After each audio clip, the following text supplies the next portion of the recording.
On parlait tout à l'heure de la Renault, Oui. qui avait son entrepôt de pièces. Oui. Raconte-nous un peu cette histoire-là. Bien, c'était un tout petit groupe. Là. Ils n'étaient même pas 20 travailleurs. Il y avait un syndicat qui était affilié aux travailleurs canadiens d'automobile, qui s'appelait à l'époque les Travailleurs unis de l'automobile. C'est avant la canadianisation du syndicat. Et ils essayaient simplement de négocier une convention collective bien ordinaire. Mais il avait été mis en lock-out. Puis l'employeur ne voulait plus négocier. Puis il s'était dit, bon, ils vont finir par lâcher. Parce que... Et là encore, comme à l'époque, les scabs. Il y avait autant de scabs à l'intérieur qu'il y avait de travailleurs sur le trottoir. Et, bon, avec leur petit rapport de force, eux autres aussi, des injonctions. Ils n'arrivaient pas à faire avancer leurs négociations. Là, c'est pendant l'été des échanges de grévistes. Mais c'était-tu téléguidé, c'est de Renault France, ou bien c'était la structure? Oui, c'était téléguidé de Renault France. Puis on a même fait des contacts à l'époque avec la CGT, qui était très implantée chez Renault en France, pour essayer d'avoir un peu de soutien. Puis il y a eu des démarches là-bas, mais la direction canadienne avait probablement une espèce de mandat un peu large. Je disais, arrangez-vous avec vos affaires. Puis, je ne sais pas si ça avait duré plus longtemps, s'il y aurait eu des effets, des pressions de la CGT, mais à un moment donné, parmi nos échanges de grévistes, il arrive un certain nombre de travailleurs d'autres usines qui étaient en grève, eux autres aussi, mais qui n'étaient pas des gens de Renault, donc qui ne pouvaient pas être visés par l'injonction. Et les gens rentrent à l'intérieur, commencent à faire convaincre les scabs de sortir, puis ils s'accrochent dans les tablettes. Puis là, tu as un effet de domino, des grandes étagères de plein de pièces, puis beaucoup de pièces de précision, puis tout ça. Tout tombe, puis en tout cas, c'était un bordel. Il paraît que ça a causé beaucoup de problèmes. C'était mal accroché après les murs. Oui, il était mal accroché. C'était dans un état instable. Voilà. Moi, je m'occupais beaucoup de ce groupe-là, des travailleurs de Renault, et j'allais les visiter sur leur ligne de pilotage fréquemment, puis on avait des réunions, puis on faisait un peu d'informations pour obtenir la solidarité des autres syndicats.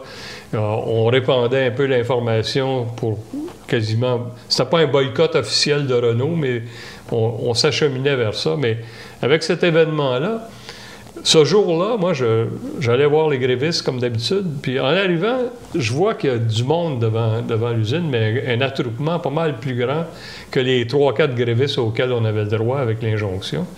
Qu'est-ce que c'est ça? C'est que je m'approche un peu plus, puis là, je me rends compte que c'est des scabs, et des boss qui sont là sur le trottoir. Il y a eu quelque chose qui s'est passé. J'ai reviré de bord, puis je suis parti, je suis retourné à Montréal. Ça, c'était à Saint-Bruno.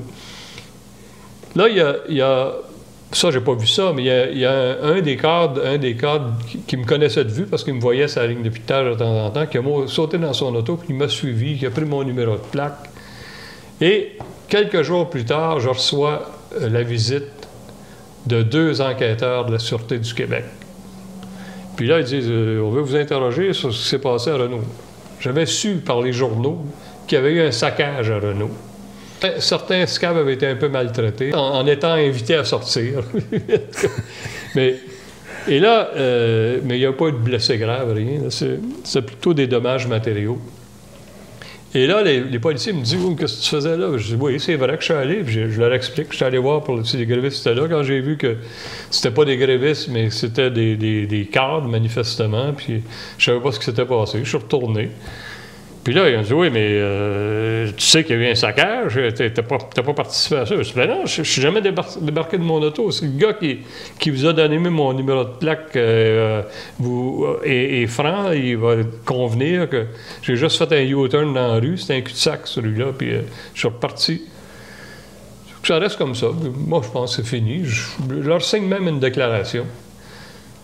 Mais là, quelques jours plus tard, ils viennent me chercher au bureau, puis ils m'amènent à Partenay. Puis là, ils disent, vous êtes en état d'arrestation. Oui, oui. En état d'arrestation. Et vous êtes accusé de saccage et de vandalisme sur la propriété de Renault Canada. Ah bon? Puis je dis, c'est impossible. C'est pas ça que je vous ai dit. Mais on dit, c'est que là, je reste là. Ils me mettent en cellule. Puis là, après ça, ils me font passer dans une parade d'identification. je vois ma parade d'identification, je suis un des suspects. Les autres personnes, il y en a 2 en particulier qui jasent beaucoup avec moi avant qu'on soit appelé à défiler, qui sont là. 2 gars, il y en a un avec une barbe, l'autre chouise carottée, tu sais, des gars qui ont l'air des gars de taverne un peu, là, puis ils disent « Qu'est-ce que tu as fait? Qu'est-ce que tu fais ici? » Puis là, j'écoute, c'est une erreur, là. Je leur ai expliqué pourtant aux policiers, mais je dis « J'ai rien à voir là-dedans. » Moi, là, je suis allé sur la ligne d'hôpital voir les grévistes, mais ils n'étaient pas là, les grévistes. Ils disent « Ah oui, bon. » Puis, en tout cas, finalement, on passe. Puis après ça, après la parade d'identification, ils me font signer une promesse de comparaître. Puis, bon, je suis libéré. Puis là, mais à un moment donné, je suis cité à procès. Alors là, c'était le début des années 70. Hein, on était en 73. Il y a eu beaucoup de graves violences, beaucoup d'incidents, beaucoup d'événements politiques, beaucoup de prisonniers politiques aussi. Et beaucoup de juges hostiles aux syndicalistes. Puis là, c'est ça, je me retrouve devant le juge Malouf. Puis moi, on avait choisi, j'avais comme avocat Bernard Mergler. Ah ouais? Et Marion, qui est un prof d'université. Et les 2, parce qu'on se rendait compte que ça pouvait être politisé, ce procès-là, parce qu'on voudrait faire un exemple de la violence des syndicats.